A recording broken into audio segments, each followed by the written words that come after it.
Hello and welcome to this Pearson Primary Geography Unit briefing. In this video, I'll be taking you through our unit on globalisation.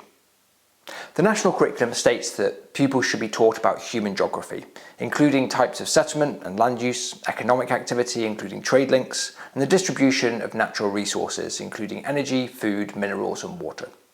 This unit really focuses on the economic activity and trade links that we see within the world today.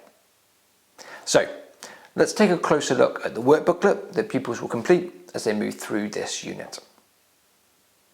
The booklet begins with a knowledge organiser. The top 10 highest grossing food companies are listed, as well as a quick list of the key factors that have driven globalisation and some of the consequences of this.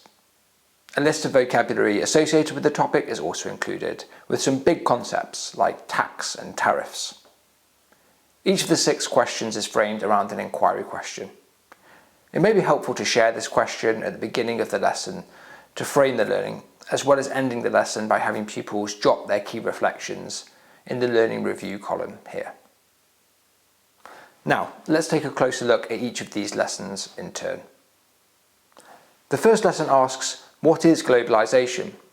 This lesson gives a broad overview of the topic and a deep dive into the concept that will be revisited throughout.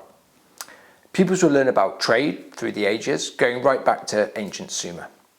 They'll also learn about how many goods are transported around the world today using shipping containers. The second lesson asks, how has technology changed the way that we communicate? Pupils will again learn about different forms of technology throughout history, including cave paintings, the telegraph, and emails.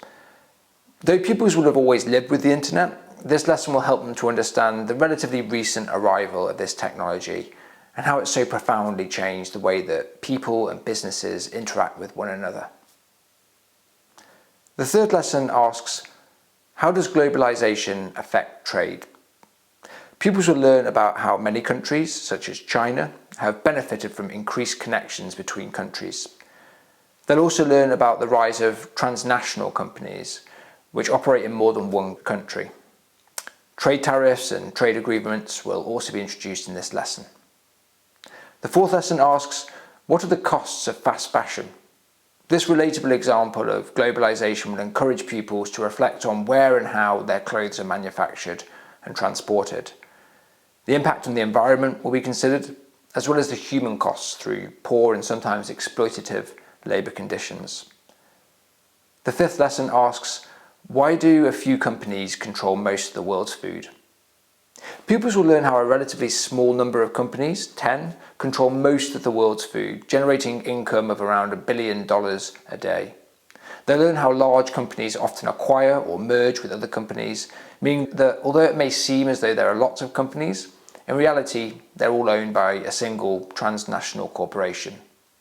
The advantages and disadvantages of this situation will be set out. And the final lesson, lesson 6, asks pupils to write an answer to this question. Globalisation has made the world a better place. How much do you agree?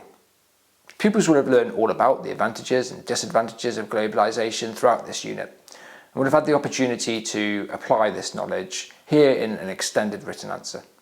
Nuance can perhaps be modelled here around how a phenomenon such as globalisation can be good in some ways and bad in others.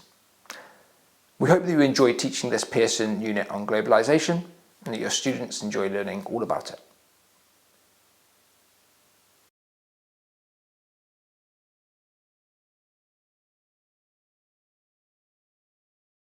The video ends here.